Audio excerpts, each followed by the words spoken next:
Assalamualaikum warahmatullahi wabarakatuh. Selamat siang dan salam sejahtera untuk kita semua. Bagaimana kabarnya siang ini, teman-teman? Alhamdulillah. Baik, teman-teman, kembali lagi bersama saya, Suci Jayanti, dalam pembelajaran Geografi Modul Tema 9 mengenai dinamika kependudukan. Oke, teman-teman, untuk memulai pembelajaran ini, marilah sama-sama kita membaca doa sesuai dengan kepercayaannya masing-masing. Amin ya robbal alamin. Silakan teman-teman siapkan alat tulisnya, sinyal yang bagus, dan tempat duduk ternyaman supaya teman-teman bisa fokus dalam menyimak pembelajaran hari ini. Oke, adapun tujuan pembelajaran kita hari ini, teman-teman, yang pertama adalah menjelaskan pengertian penduduk dan dinamika kependudukan. Artinya teman-teman bisa mengetahui arti dari penduduk dan dinamika kependudukan. Yang kedua adalah bisa mendeskripsikan faktor pertumbuhan penduduk. Yang ketiga adalah menjelaskan persebaran penduduk di Indonesia. Dan terakhir adalah teman-teman bisa menyebutkan upaya mengatasi masalah kependudukan. Pengertian penduduk, ya. Penduduk merupakan individu yang tinggal di suatu wilayah pada waktu tertentu dan diakui oleh hukum. Dalam konteks pembangunan, penduduk berfungsi sebagai pelaku sekaligus objek dari proses pembangunan itu sendiri, ya. Jadi kita ini teman-teman merupakan salah satu bagian dari penduduk itu karena kita merupakan individu yang tinggal di suatu wilayah tertentu yang diakui oleh hukum. Artinya kita tercatat misalnya dalam satu RT, dalam satu desa dan lain sebagainya, tempat di lingkungan kita tinggal, ya. Dinamika penduduk, di mana dinamika penduduk adalah perubahan jumlah, struktur dan persebarannya. Penduduk sebagai sumber daya. Nah, penduduk disebut sebagai sumber daya manusia karena memiliki potensi intelektual, artinya secara pemikiran dan fisik, ya, atau tubuh kita ada yang dapat dilatih dan dikembangkan serta menjadi penggerak dalam pembangunan nasional, ya.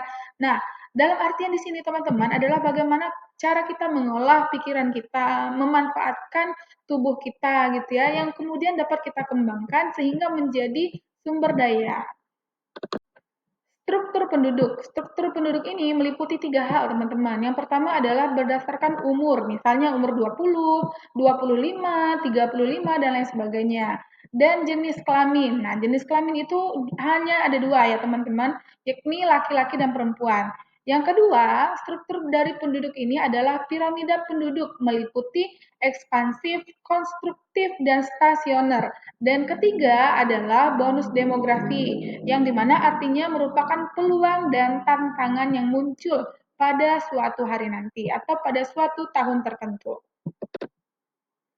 Persebaran penduduk artinya adalah penduduk yang tinggal dalam suatu tempat yang kemudian berpindah atau hijrah, teman-teman. Persebaran penduduk itu tidak merata karena Jawa menjadi pulau terpadat, sedangkan Papua paling jarang. Ya, di mana kita ketahui bahwa di Pulau Jawa itu merupakan pusatnya gitu ya. Misalnya banyak pabrik, pusat perbelanjaan dan lain sebagainya sehingga penduduknya itu terlalu padat atau banyak gitu ya, sedangkan Papua paling jarang. Adapun faktor yang mempengaruhinya adalah kesuburan tanah, iklim, lapangan kerja, dan fasilitas. Dan terakhir adalah urbanisasi yang menyebabkan kepadatan kota. Dampak pertumbuhan penduduk. Nah, di mana dampak ini, teman-teman, kita bisa lihat dari 2 sisi, yakni dampak positif dan dampak negatifnya. Dampak positif yakni adalah tenaga kerja, pasar, pembangunan, ya, dan lain sebagainya. Adapun dampak negatif yang bisa muncul adalah adanya kemiskinan.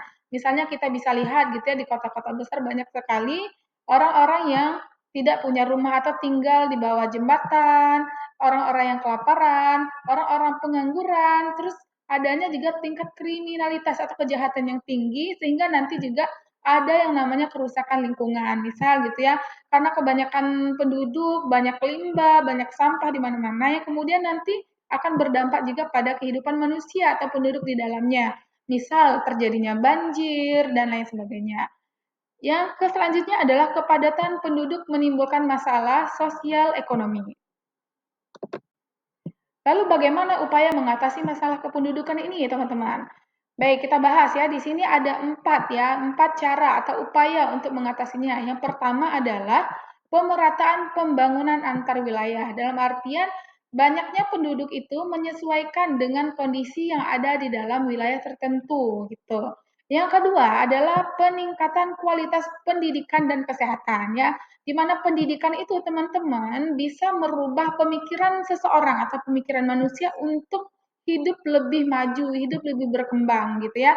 Dan kesehatan, nah tentu kesehatan itu adalah aset dalam kehidupan kita, bahkan aset yang mahal karena kesehatan itu sangat penting nanti ketika kita misalnya bukan cuma hari ini, tapi sampai ketika nanti kita sudah lanjut usia dalam kondisi yang tentunya harus sehat gitu ya.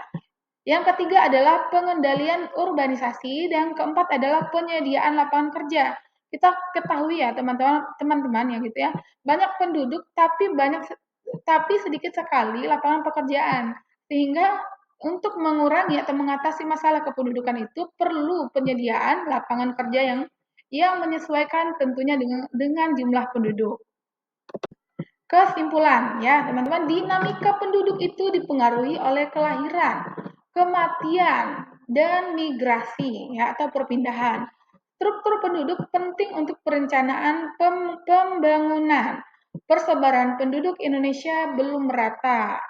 Pertumbuhan penduduk menimbulkan dampak positif dan negatif, dan upaya pengendalian penduduk melalui gitu ya, program pembangunan yang merata dan peningkatan kualitas sumber daya manusia.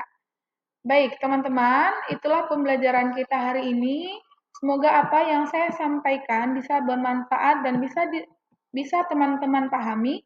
Adapun nanti apabila ada yang belum paham atau masih bingung, silakan teman-teman tanyakan dalam forum kelas.